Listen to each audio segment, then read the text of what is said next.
Welcome to the Embodiment Podcast. This show is for you if you see the body as more than a brain taxi. It's for people interested in coming home to the body as a holistic aspect of who we are and how we live. Episodes contain practical tips, exercises you can take away, and interviews with embodiment specialists from around the world. I'm your host, Mark Walsh. So on the show today, Evangelos Diavolitsis, I'm going to murder your name again.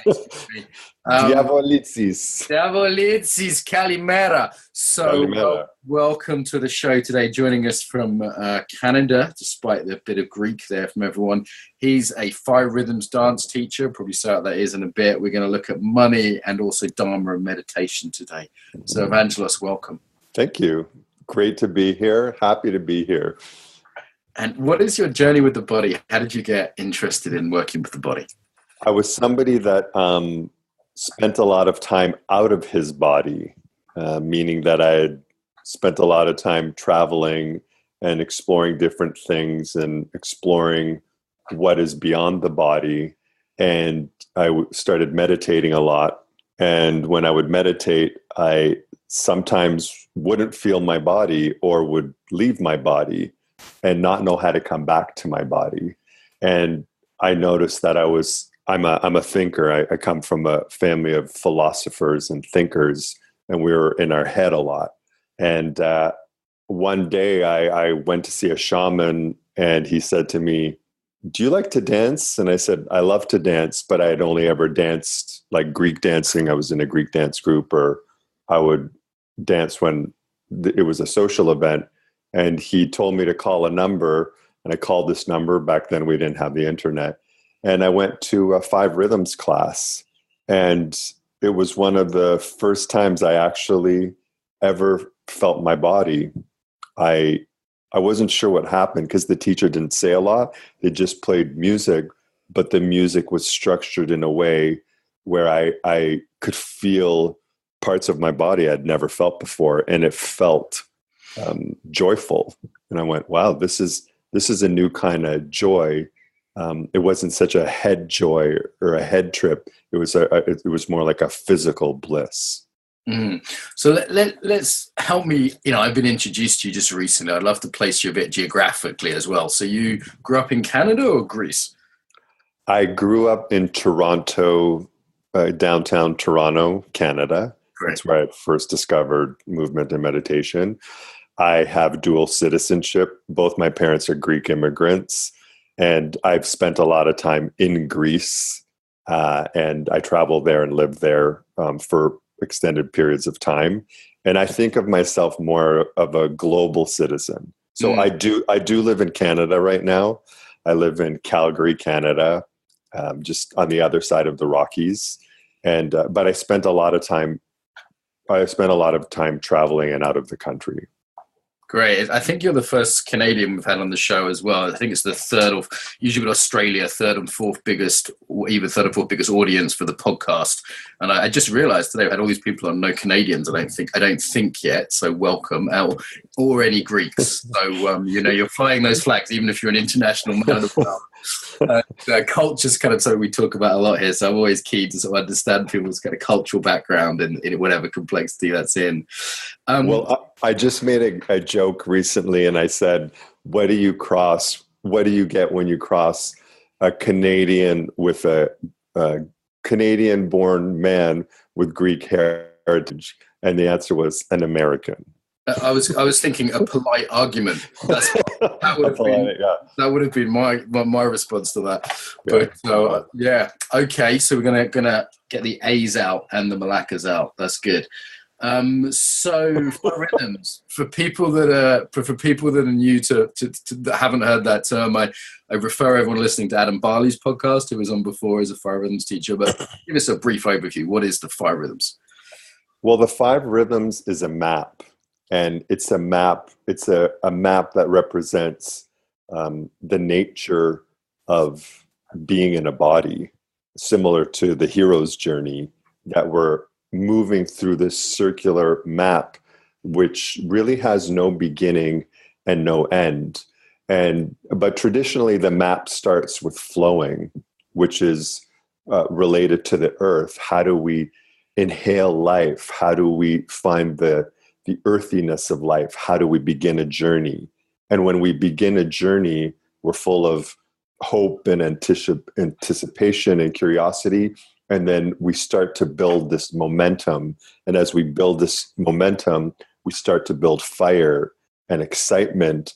And we're being called to come into this world to engage and to like put our whatever energy we've gathered out into the world. So in staccato, we can come in a very sharp way with intentionality, and it's a masculine energy.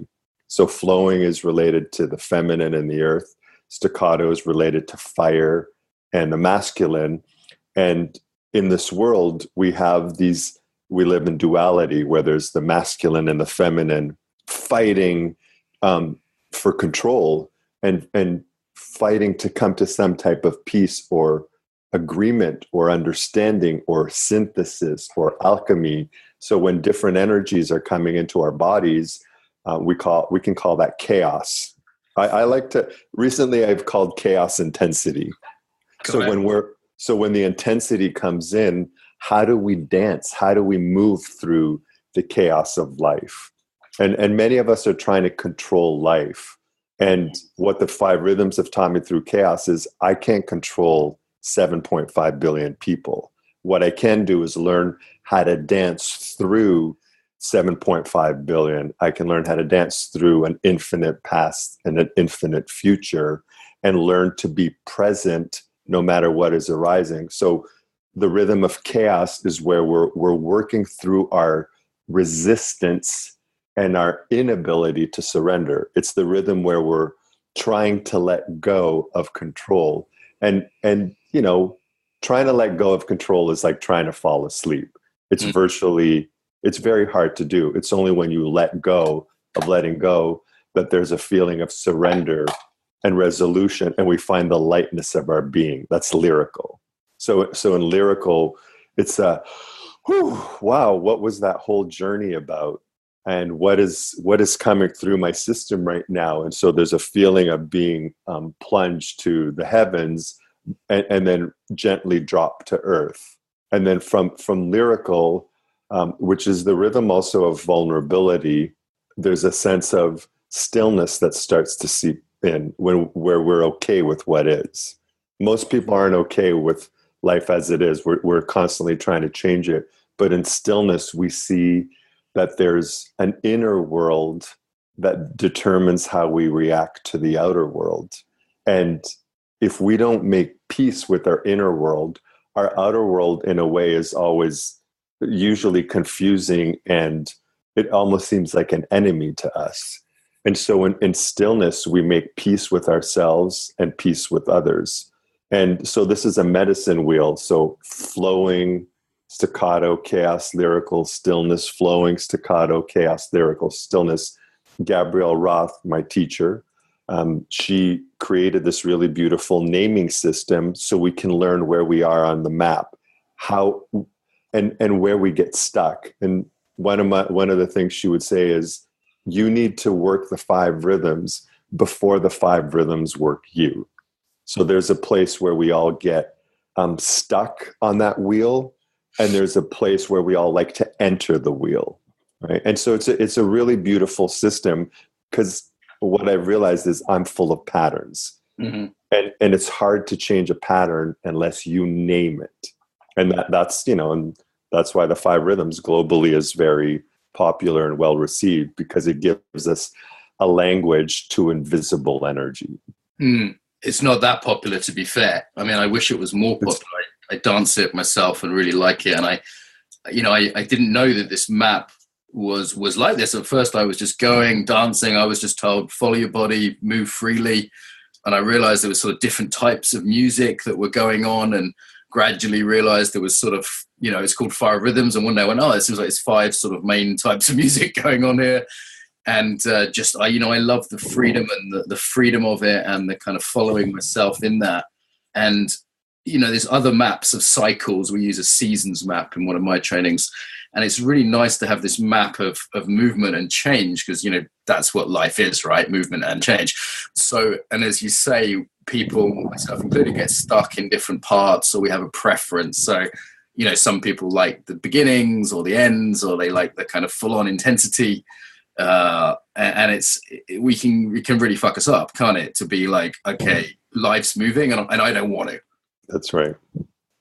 So, well, you brought up a good point about saying it's not popular, because I hang out with so many embodiment people, and we just joked around about this, that we have a distorted perception of reality.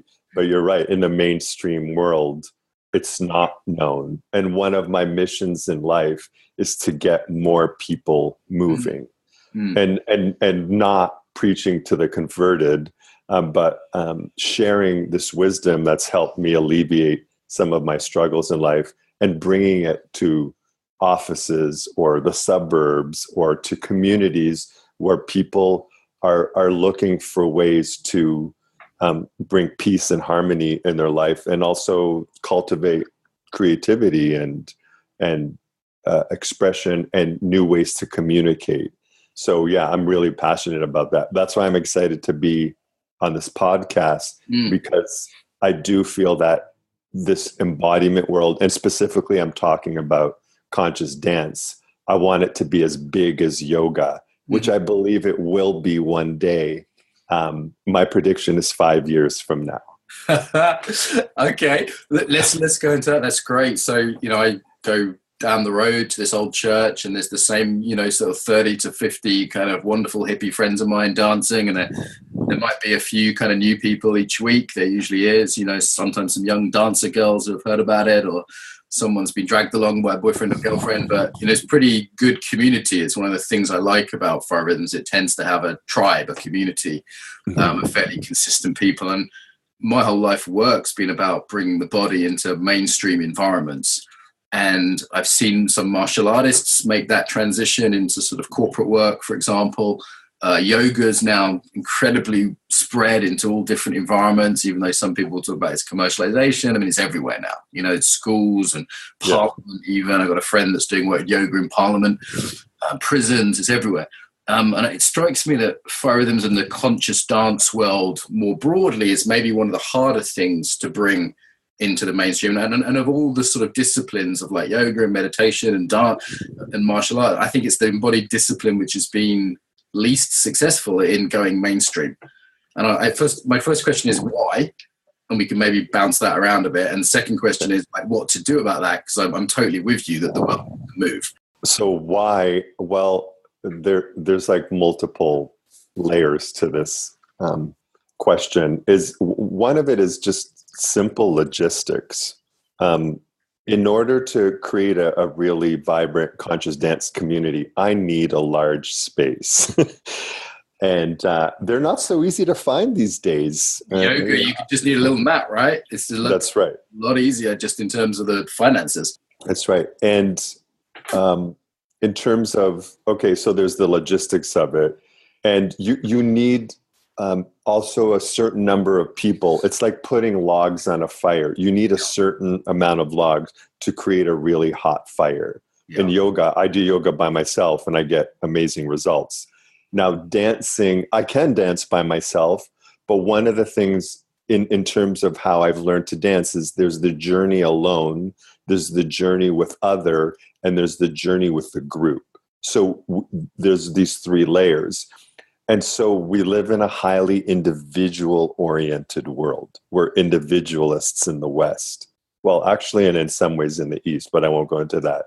So dance used to be a community thing. And then along came the 60s and the community dance, or like the waltz, or all these dances that were actually brought together with the group.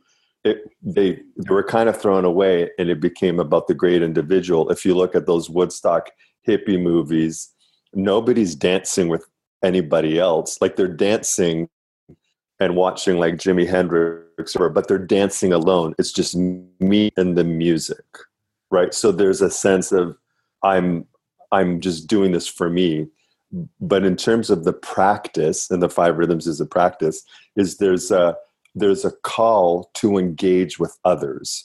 And when I'm called to engage with others, I'm being called to be even more present than when I'm just by myself. Because if I'm by myself, I can just indulge a thought. I can just dance the same way over and over again. I can just do whatever I want.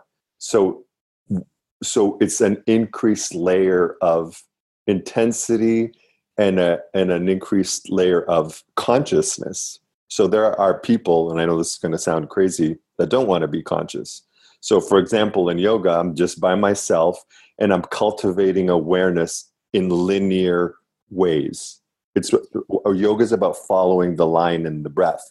And then conscious dance is about awareness and following what's in between the lines. So it becomes a little scary because we don't know what to do. It's a bigger ask, right? It's a bigger ask because people That's right. That's a good way to put it. And go into their own body. And, there's also like British people, particularly, as you sort of just feel kind of embarrassed when they're in the first 5 rhythms class. And even though no one's really looking at them because it's not that kind of thing, like it's like, they're just like, what do I do? And, the nice thing about like a structural hatha yoga class is like, okay, here's the direction, you do this, you do this shape, and there's this sense that you feel like you can kind of half do it at least the first time. Whereas like I've seen people go to dance class, 5 rhythms classes, and just really the whole first hour just be like, I feel so self-conscious, and I feel like yoga somehow, because of the control element to it, is a little more accessible for people. And that becomes its trap and its problem afterwards, right? Like there's the difficult thing, I think, as well, but it's an easier entrance point and you're kind of guaranteed a little bit of a buzz, Yeah. And just for the record, for anyone listening that does yoga or teaches yoga, this isn't anything against yoga, because I do yoga, and I've even done 5 rhythms in yoga workshops. So I'm a real fan of yoga. It's just more exploring. I'm into exploring and moving through fear. Essentially, what I've realized is we live in a world where people worry a lot. The tyranny of our times is worry and fight, flight, and freeze. So, what I'll say to people, do you realize that every 99% of what you worried about in your life thus far didn't even come true? But because you wasted energy worrying, we weren't able to enjoy the beauty of now.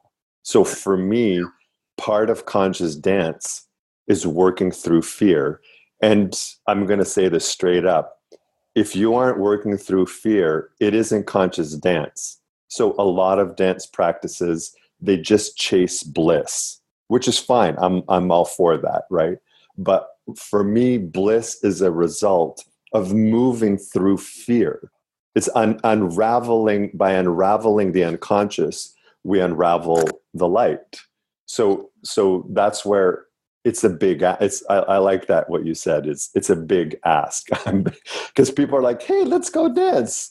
And sometimes in my weekly class, I'm like, "Today we're gonna look at anger, or we're gonna look at, relationships, or we're gonna look at, where we get stuck, or we're gonna look at whatever might come up. We're gonna look at aversion, right?"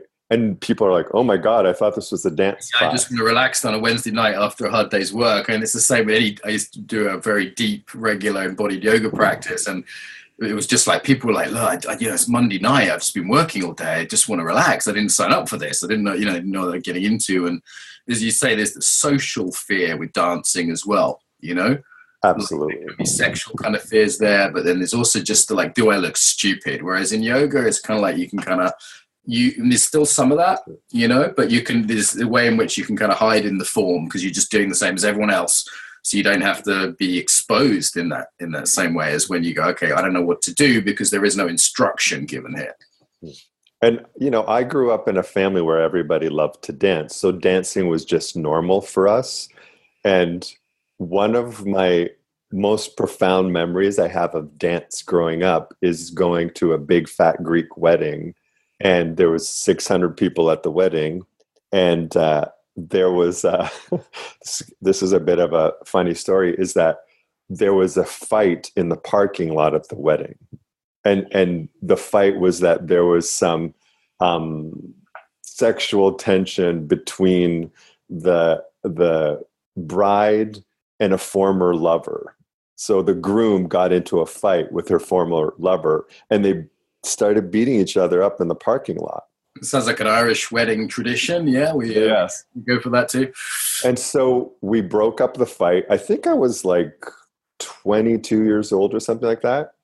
And then later on in the night, we were doing Greek dancing, and the two men that had just been in a fight were hand in hand dancing together, moving through that tension. And then afterwards they were fine. Yeah. And there is a difference between North and South America and North and South Europe in terms of, like, most North Americans and North Europeans, British included, don't really dance much. Whereas that's right. In South Europe, certain parts of East Europe, certainly in most of Sub-Saharan Africa, the Middle East, Israelis, Arabs, certainly South America, all the places I've been in South America, certainly, it's just much more normal to dance. That's right. And so there is a barrier for the kind of Scandinavians, Germans, British, Canadians, English, you know, in terms of this basic kind of, we're just dancing less anyway, right? Mm-hmm. Yeah. So, and there's shame around the body. And, you know, we rented these bodies. To everybody listening, you rented your body for 80 to 100 years. Why not use it as much as you can? All I know right now is what I know in this body, what I experience is through this body. I want to learn everything there is to learn about it, right? How does it relate to other people? Like, what do the different organs do? Like, how do I express creativity through the body? So I really want to use my body in every way I can. And the 5 rhythms have opened me up in unimaginable ways where I can use my body in ways that express my gifts, my talents, and my creativity. And I love to explore everything through the body. I mean, I don't just teach 5 rhythms. I teach meditation. I'm a certified behavioral money coach. I teach money through the body. And what I've noticed is when we use our whole body, it's like an antenna of receiving information, but it's also like a signal dish of sending out information. Great. I mean, for me, there's something about practice like 5 rhythms that has all these different ways of moving, is that you're building range, you're building different ways of being, rather than just being stuck in one kind of personal body or cultural body. You know, the money stuff I do want to come on to, because I think you're pretty much only pretty much the second person in the world that I've heard that works with the body and money in that combination. Just to complete, though, on the conversation about the sort of mainstream, given all these barriers we've identified, and I'm with you on all the things you've said, actually, how to get over this challenge of bringing dance and movement in this, particularly this free movement, into more mainstream contexts like business environments, for example? Well, conversations like this and really talking about the benefits of what it's like to go to a class like the 5 rhythms or any other great modality. Because what I've noticed is, this has come up a lot, is people will say, nobody knows I come to your class. That's like a guilty, like a hidden yeah. Taboo. I couldn't have anybody in my corporation know that I'm just thinking of one guy in particular that's 6'6" and built like a American football player, and he loves to dance. And I said to him, why don't you tell people?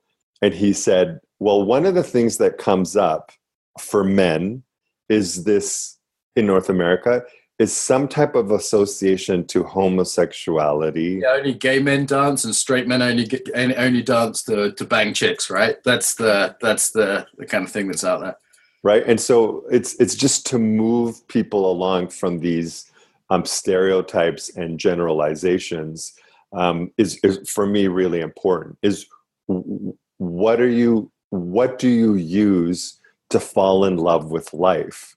And it doesn't matter what it is. And if you're secretive about it, because it's not about the dance, it's about something inside some people, is that they don't there's something where they don't want to engage. So there's something taboo still about dancing without instruction, right? And once again, that's right. And it's very alive. Like, and there's some, like, I can imagine people listening to this, if they're not really body people, going, well, I don't really have any body shame. I'm not a Victorian and I like life, you know? And, you know, there's another level, isn't there, where you go, actually, there is still a lot of shame around the body. And actually, you're not prepared to be kind of fully alive and be, you know, I like freedom. I like democracy, but it's like, yeah, but you still like prefer to go to a place where you're told what to do than a place where you're just completely left with the music, right? Yeah. Like there is another level where I think there's a slight denial as to the fear of freedom, to use Eric Fromm's phrase, and the fear of the body. You know, it's not just sort of super conservative people saying, you know, sex is evil or something.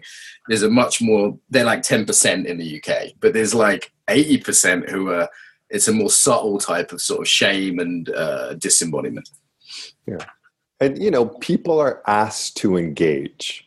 And we live in a world now where, you know, other people can be a lot of work. Let's be honest about that. I could stay at home and not, and, you know, be in a good state. But as soon as we engage with other people, it's like, we got to give to them. They got to receive to us. We have to find a common language. It's work. Yeah. Although for me, it's actually play, because that's what I'm in a body, in an interconnected reality. I have to play with people.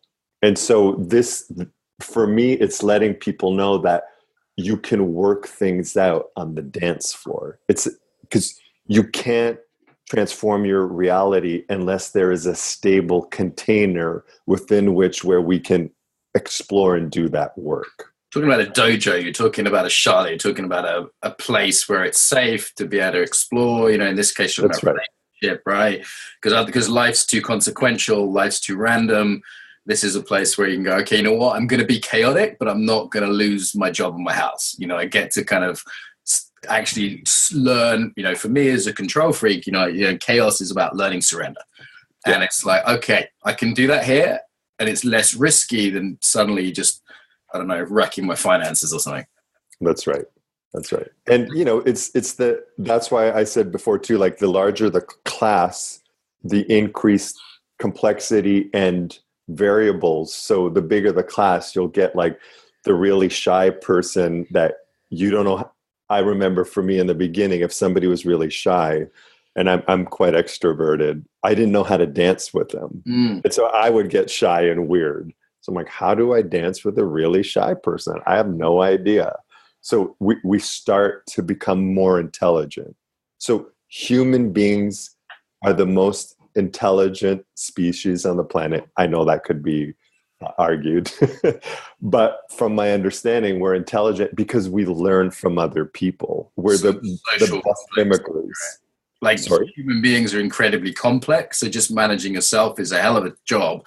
But then you put another person in that, it's like infinity times infinity squared, or you know what I mean? Like there's so many. Like if there's a pen, I can predict what it's going to do in the next 10 seconds. I can't predict my wife for 10 seconds. I don't know where she's going to be or what she's going to say, right? Like, and that's one of the people I know most in the world.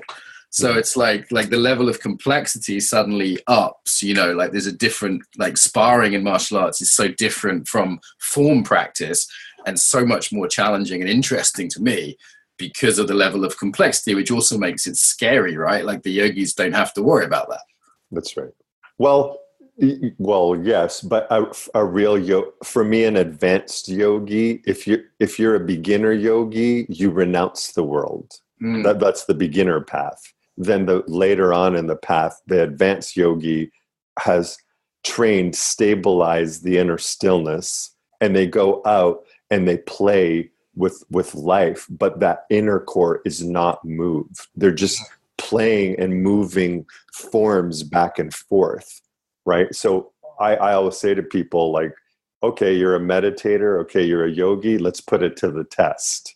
Yeah, this is the sort of ox herding thing of returning to the marketplace. This brings us to money, I think, quite nicely. But, you know, the dance has always been in the world, right? You dance at weddings, some places dance at funerals, you dance in courtship, you dance in, celebration, you dance after the football, like dance is very much of the world, which is why it's sort of pagan-y feeling rather than renunciate. Buddhist monks generally don't dance a whole lot. And I think that is almost hard to get away from with dance, that you're in the body, you're in the world, you're in relationship. That's what it is. You're in the fucking human realm.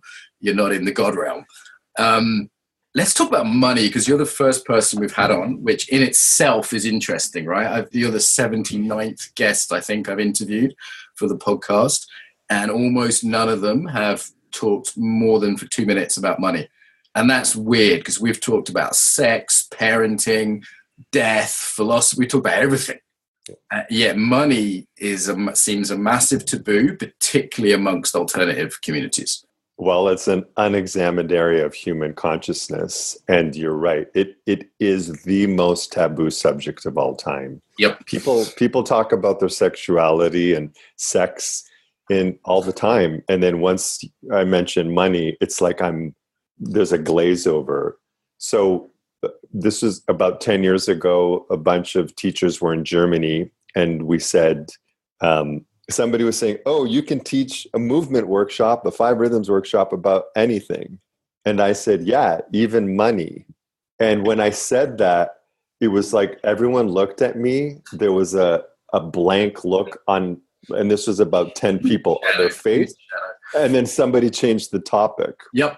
Yeah, I've had these experiences. Like the example I give, sometimes I was sitting around a campfire at a Buddhist festival, and I asked everyone, when did you last get laid? And they all told me. I had sex yesterday, last year, last week, whatever. And I said, how much money's in your bank account? And only one person out of like 10, after some arguing, was willing to tell me. And I went, wow, we're literally, and we're all naked, by the way, at this point. So it's like, we're all naked, and yet you won't share your bank balance. Like, and I don't have any judgment about it either. Like, genuinely, I'm not going to judge you if you're poor or rich, because I've seen amazing human beings who are both. And that was the moment I went, fuck, this really is, as you said, the biggest taboo, bigger than sex, bigger than death even. It's huge. Well, it's associated with survival, and we do anything to guard, this body. It actually is associated with death, and it's about keeping this alive. But you're right. And status too. Yeah, right? Sure. Oh yeah, it's taboo in all alternative communities. That like a lot of the yoga and fire rhythms and many of these alternative communities pretend like there's no status. They're pretending it's flat. That's right. Because on one level, that's true. Like spiritually, me, you, everybody else, we're all human beings. That's true. We're all got human rights. But on another level, that ain't fucking true. Like if I'm in your dance class, you've got more status than me, right? There's a currency there there is an inequality between. Yeah. In Buddhism, they call those the 3 conceits. I'm better than you. I'm less than you. I'm equal to you. Okay. Right. All of them are conceits. They're all positioning strategies. It's like what you just said. Mm-hmm. If you come to my class and I've studied movement for 20 years and I'm the facilitators, you got to give me that status. Don't try and be my equal. Not that we're not equal in opportunities in life, but in that particular situation, you have to practice discriminating or discerning wisdom. Yeah, there's a denial of competencies and hierarchy in a much alternative culture.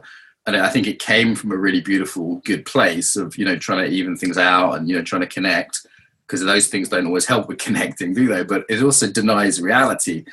And like, I think with money, you just can't avoid it. There are people who are richer than other people, and that has consequences. Sure. So when it comes to money, I've explored this for 11 years now. And as far as I know, I was one of the first people that did a movement conscious dance workshop about money. You're one of the only people in the movement world generally I've heard of it. I mean, I've done a few workshops on this. I literally hadn't heard of anyone else doing anything on it. So I'm happy to meet you, sir. I think some people recently have tried, but it's a hard sell. The reason why people are starting to come, like let's just say 10 years ago, doing this workshop, it was like I was an evil person doing the workshop. Got it. Just even thinking about it, just talking about it. Like I do 5 rhythms workshops, and then I said, I'm going to do a workshop about money, and I'm going to call it the motion of money. And all the places that I would normally advertise and promote didn't want me to promote it. Fascinating. I mean, I've seen huge shadow in the Fire Rhythms world. I've seen people super judging me because they think I'm rich, because I have some success in my business and I work with business, for example. And, you know, genuinely just judging me and bad mouthing me as a result of that. And I've also, and all broke people, by the way, super, super skin hippies. But I've also had like my hippie mates from Fire Rhythms kind of come up to me at the end of, I started doing workshops because they would come up to me at the end of class and say, Mark, it looks like you're doing okay in life, you know, meaning making some money. And it looks like you're doing something kind of interesting and embodied. Can you help me with that? And I sat down and had all these coffees with people. And then I realized they were stupid. They were smart people, but there was something in their system. So maybe you can talk about how, you know, we have these unhealthy stories or, you know, scarcity, for example, like that's just in the system in a lot of Eastern Europe, for example. Yeah. If someone said to you, what the hell does the body have to do with money? What would you say? Okay. So just to give a little bit of background here.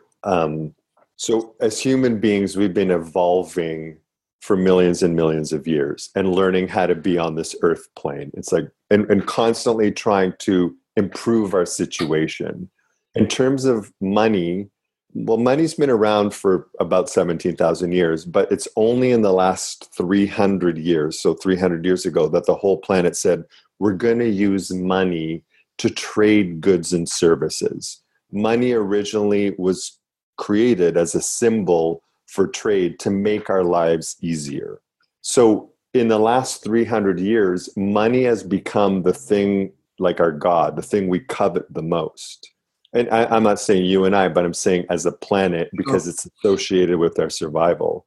So evolutionarily speaking, we humans and the body hasn't evolved to integrate the concept of money, because for most of evolution, we were hunters, and now we're hunters of money.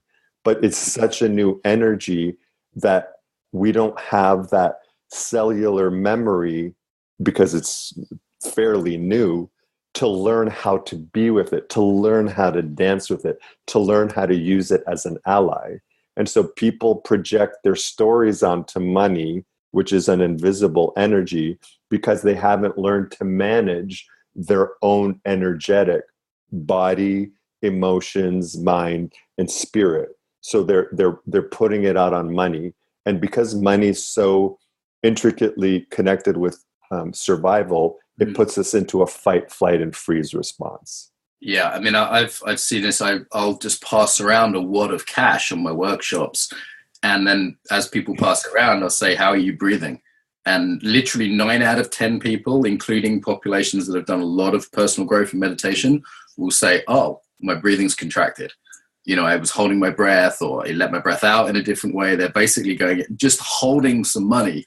We're not even doing anything with it. It's putting them into a fight flight response. And if I take a £5 note and rip it up, then that definitely puts people into a fight flight response. I did that in Russia recently, and some people hit the roof. You know, it wasn't a huge amount of money for people there, but it was like this idea that it's sacred and all these ideas, it's freedom, it's this, it's that. And just a visceral response to, I mean, even gestures like when I give money to someone or I take money from the cash machine, I noticed the potential for that fight flight response. Yeah, that's, I actually like that, having people hold it. I've done that with people too. And once again, we as a species, we fear the unknown, or we fear the unfamiliar, or we're uncomfortable with money because we've attached our self-worth to our net worth. Mm-hmm. So I don't put it, it's money's not to blame. Human beings take a really good idea and consistently fuck it up because the ego is always trying to control and possess and hold on to. Makes it me, right? Like it's not just a resource, it's like I'm rich and therefore I'm good, right? Like the kind of ego kind of getting its claws in whatever's going on. Like, I'm a spiritual person, or I'm a dance teacher, or whatever. Yeah, I'm rich. Well, we actually, on a material level, are probably much more rich than the richest king 300 years ago. The richest king 300 years ago couldn't just walk down the street and get sashimi. They didn't have a heated car steering wheel. They couldn't travel somewhere quickly in 2 hours. We are wealthy, but humans, we're constantly trying to upgrade and get more and more because there's no stop valve. Yeah, like, when you've had enough to eat, like most people could even feel that in their body at least. You might overeat a bit, but you go, okay, I've kind of full up now. Whereas how many numbers do you need on your iPhone when you look at your bank account? Do you know what I mean? Like, that's right. Yeah, absolutely. Correct. Yeah, absolutely. And this is the great insanity of our time, because 500 years ago, if I went back to my tribe of 150, which is the ideal number for a tribe in my understanding, and I hunted 500 buffalo because I'm a good hunter, my tribe would say, why did you do that? We don't have fridges. We're not even going to be able to smoke them fast enough to save them. So it's a waste. Yeah. So the community had a way of monitoring a good hunter. And you wouldn't keep them all to yourself either, right? You wouldn't go out and have 500 buffalo and put them all in your wigwam. Do you know what I mean? That's right. That would be like some kind of mental disorder, right?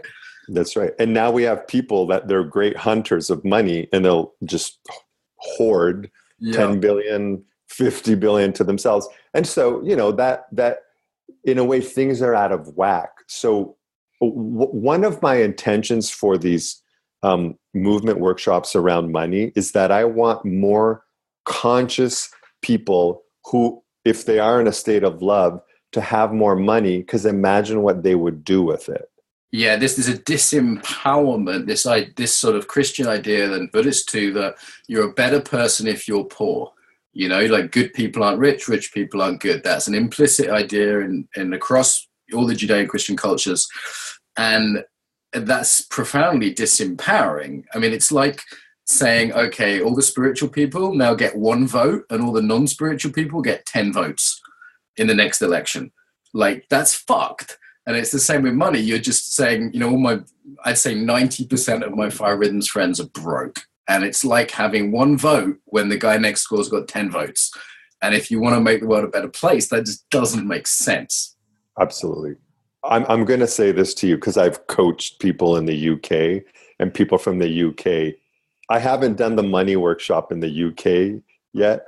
There's always a flirt. There's a maybe we should do it, but there's never a clear come and do it.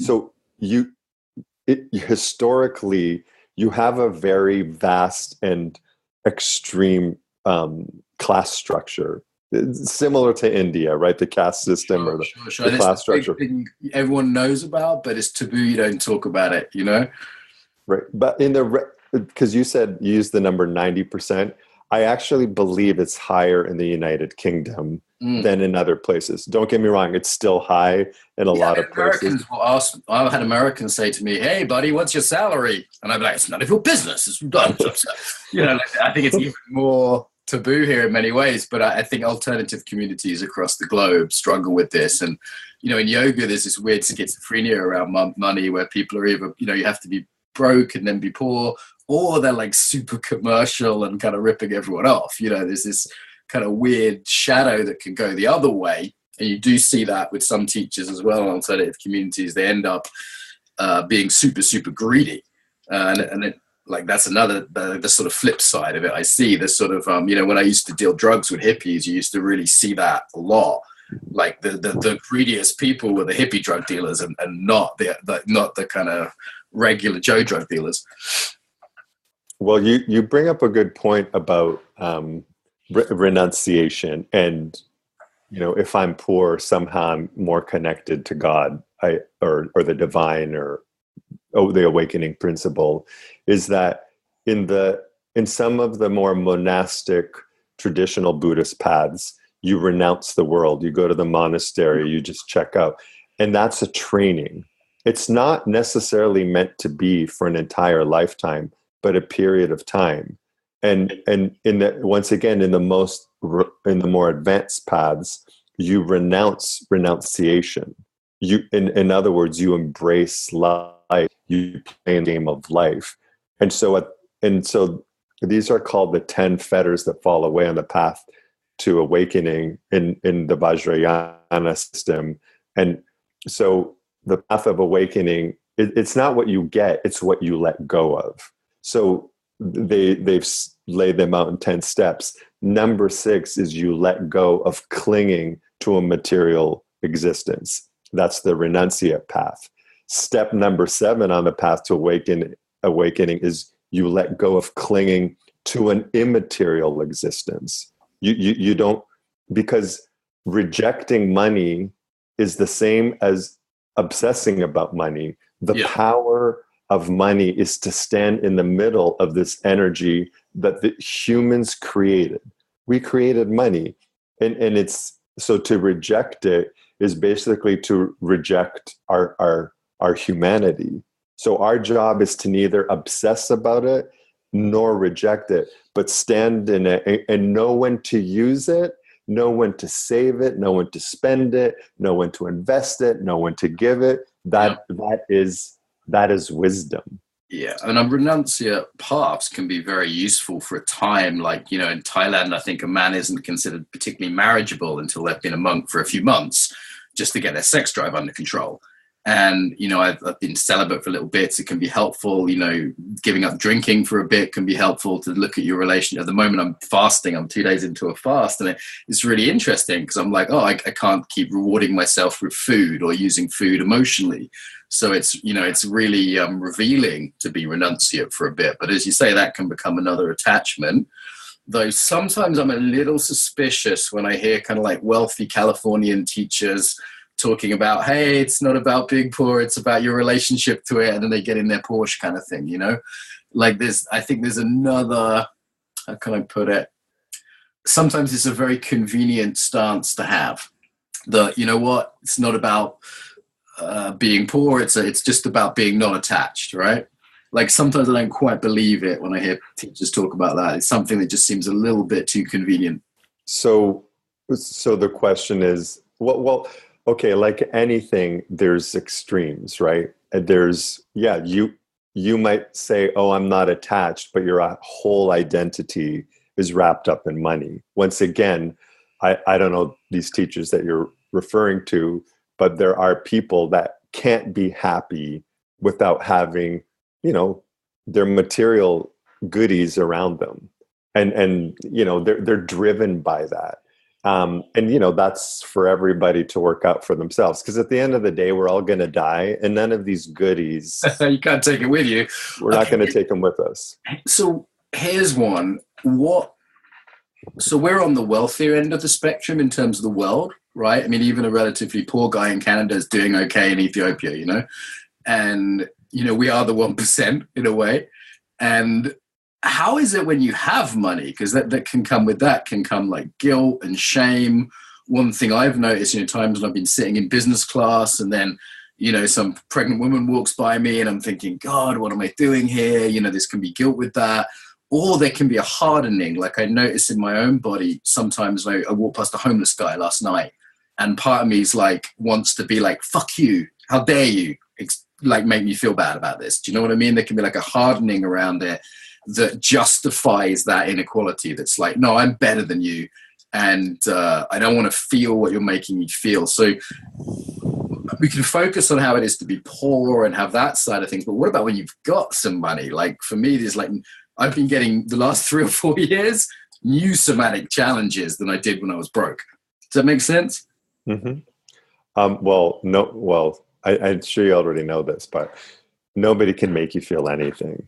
Sure. Okay. So, if I see a homeless person on the street, I mean, do I have compassion for them? Do I have pity for them? And can I do something about it? Like there's all these questions to ask, but at the end of the day, my job is to train myself to be equanimous. And when I'm equanimous and realize that joy is truly internal and not dependent externally.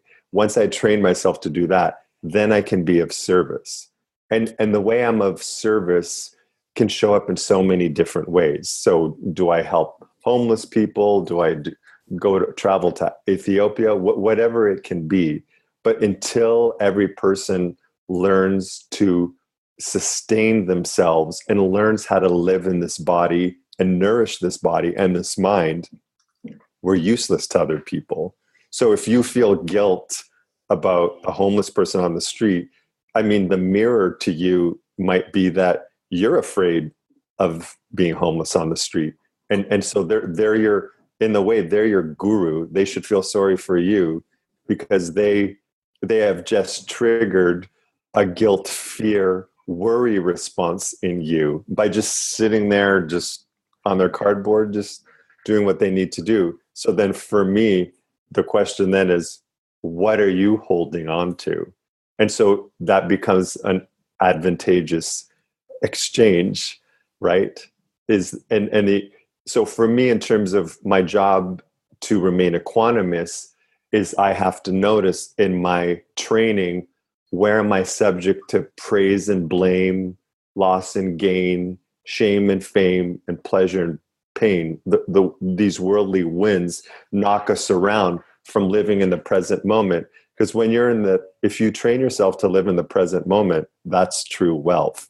Everything else, which might be dependent, like, oh, when I get the Porsche, then I'm happy. But then your girlfriend's fighting with you in the driver's seat. So do you care that you have a Porsche? No, because you're all of a sudden engaged in some drama. So our job is to learn to be present and in a state of mindfulness and awareness, no matter what's coming our way. That's the dance. And money, because it's associated with survival, throws us off easily. And everyone's ultimate fear is to end up homeless on the street. Like when I'm coaching people, that's their ultimate fear. But you know what? It's not being homeless on the street. It's actually having other people see them being homeless on the street, because we care what other people think of us. And what we really are saying is we want other people to love us and respect us. And that's a human, I call it the unconscious need to be accepted by the tribe. Because if we're not accepted from the tribe, we think our life is meaningless and we're worthless. And traditionally, if the tribe abandoned us and excommunicated us, that was associated with death. Yeah, that shame of the tribe rejecting you for having too much or too little. And, I notice I say to some of my friends or students, I say, well, how much money would be the ideal amount for me to know that you have? All right, I'll get my phone out on courses and I'll say, look, I want to show you guys my bank balance. What do you hope my bank balance is? Like, if it's too much, I'm greedy, right? If it's too little, then I'm not successful. So I'm like, and I literally get them to put a dollar figure on it, and it's wildly different. So everyone's insecure because no one quite wants to reveal it. And then it's like the very thin slice of a sandwich. So there's loads I could respond to what you've said there. What do you actually do in these money workshops then? What does that look like? How do you work with the body and money? Because this is just abstract philosophical conversation. What are the nuts and bolts? Sure. So before I answer, I just want to say, because you said I'm the only guy embodiment person that that's working with money. But from everything you said, I actually think you're that person too. No, I do workshops on money. I did one for the community in Moscow 2 weeks ago. But it's a sort of sideline of doing. I ended up doing embodied money workshops because my students were doing courses, and then they were really well qualified, but they weren't selling those courses very well. And I realized they had all these blocks to being successful that had nothing to do with being good coaches or yoga teachers or whatever. So now we always do a workshop on money at the end of every teacher training I do, because I'm like, look, I want you guys to have some success with this. I don't want you guys to hide it, So but I realized they were self-sabotaging. So I started doing it and then doing it in other places. But I'd love to hear some, just for my own learning as much as anything, some of the results of what you're doing. So this has really grown. So, and it's kind of an accident. And I don't just do money workshops, right? It's just the thing that, because nobody else is doing it, and because I've had really good results, that now it's kind of similar to yourself. I'm invited all over the world to teach it. Is that what I use is an archetypal system, because I went and studied at a place called the Money Coaching Institute, because the first workshop I ever did, I didn't really know what I was going to do. And somebody, a student of mine in British Columbia, sent me a book, and she said, you got to read this book before you do the money workshop. And this was 10 years ago. And originally I was just going to do it for artists, because there's a lot of resistance and shame for artists that come up around money. And then I read this book about the money archetypes, and I went, wow, this is ingenious. So I did the workshop and got amazing results. Money archetype, sorry, what's a money archetype? So there's 8 money archetypes. It's the innocent, the victim, the warrior, the martyr, the fool, the creator artist, the tyrant, and the magician. And these are patterns and behaviors that emerge around money. And all of us go through these all the time, right? And these aren't your personality, they're just patterns and behaviors. Mm-hmm. I want to be clear about that with people. So I studied this book, and I did a couple of workshops, and then people kept inviting me. So I called the author of the book and said, look, I just read your book, and I turned it into movement, mixed it with my own stuff. And she was overjoyed, because she had a vision of, because she's not an embodiment person. Yeah. There's a lot of money psychology out there, but it's usually about associations and narratives around money and stories about money, which is good. But I was like, well, it's disembodied, and change doesn't happen without the body, right? Yeah. And she was from California, from San Francisco, from that area of the world. Listening out there, California. She used to drive a Porsche. But then she realized she was into the image, only to realize that she bought into the whole image thing, right? And not that there's anything wrong to anybody listening that has a Porsche, right? That's a great technology. But anyway, I called her up and I said, I used your book in my workshops and I want your permission. What do I need to do to get your permission? So she made a deal that I would teach my workshop to her money coaches. So I flew down there, and she wanted me to do a workshop with her, and then she would give me permission. And, I met her, and she was her name's Deborah Price, very intelligent woman, so kind, so compassionate. And I just started studying with her, because I realized that money was a way that I could understand human behavior and the psychology of what it means to live on the earth plane. And now she's my closest family friend. We teach workshops together around the world. I'm what's called a master money coach. So do you have people dance through these archetypes and I do notice what's familiar and where they might need to grow? Because we all need, awareness and range and choice stuff again. Yeah. Well, the workshops expanded. So at the beginning, we do some just preliminary work. The workshop now is divided into 3 parts. The first part is understanding our money patterns and how they relate to our parents, because our parents bring us into this world and they teach us how to survive. So there's a lot of understanding our dance around our parents, and then it's understanding our patterns thus far. And then I introduce the money archetypes. And then in the second part of the series, we really embody those archetypes. When do they show up for us? What are the triggers? When do they show up for other significant people in our lives? And how do we dance with them? And then in the third part is ancestral clearing. A lot of our survival motifs can be directly related to our ancestors. And so we do work around ancestral work and constellation work in order for us to manifest. Because you can't manifest money unless you, make peace with your personal history as a bottom line. Right? You got to forgive your parents. You got to forgive your ancestors. You got to let go of the unconscious attachments. Yeah, and I'm definitely seeing this. I've got friends now who went to Eton, the sort of super rich families, and friends, I grew up fairly poor. I've got friends who grew up even poorer, and you really see how those ancestral patterns are in the body. My wife's from the Ukraine, which has been pretty poor for a long time, to the point of starvation.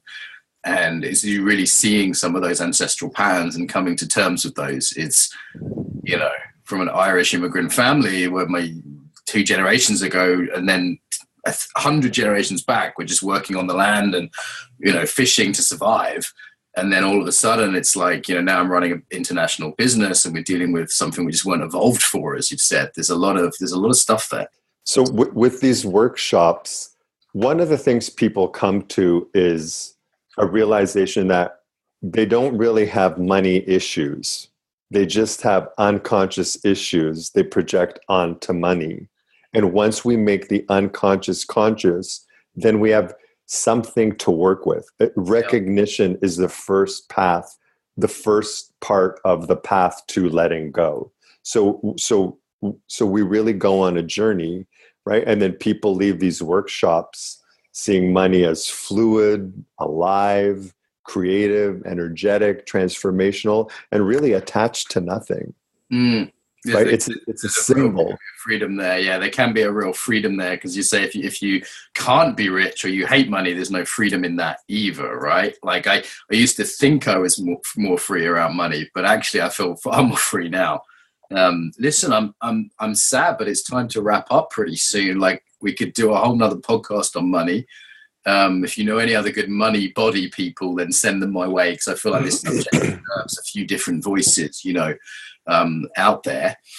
So always finish with 2 things. The first one is, do you have a final message about the body for everyone listening? Yes. You'll never feel free unless you fall in love with your body, right? With your own body, outside and inside, and use it in every way humanly imaginable. And I don't mean in like a sadomasochistic way, although that might be a worthwhile exploration. But what I mean is using your body because it's the container of your truth and your journey, right? And so I want to put that out there, and that you can rely on your body more than your thoughts and your feelings, because the body is always in the present. It's never in the future and never in the past. So it's an incredible anchor for when we're feeling afraid or worried or neurotic. Always return to the body. Great. And lastly, where can people find out about you? Well, they can go to my website, meditationmoves.ca, and you can check out some of my international workshops. And I have a workshop coming up in July in Findhorn, and you can find that on my website. And Deborah J. Lewin, I don't know if you know Deborah J. Lewin, she's producing a workshop for me in Findhorn. And I also want to say that that in terms of money and the body, that once we make peace with this mysterious energy, a whole new world can open up for us, right? Because if we're always swimming in this fear of surviving, we don't get to the other good stuff in life. Yeah. And I'm living proof that you can be really bad with money and confused and worried about it, and really actually make peace with it and live more abundantly. Beautiful. I think that's a nice place to wrap it up. This has been really fun. It's been lovely to get to know you. And, I hope I see you further down the road. This was really good stuff. Thank you for bringing this topic to us. Thank you, Mark. It's been a real pleasure. And I also look forward to connecting with you in person. If you enjoyed this episode, subscribe to get more. If you'd like to help us build the Embodied Tribe, leave a review on iTunes or share this on your social media. If you're interested in training globally, sign up to receive the newsletter at embodiedfacilitator.com. Until next time, welcome home to the body.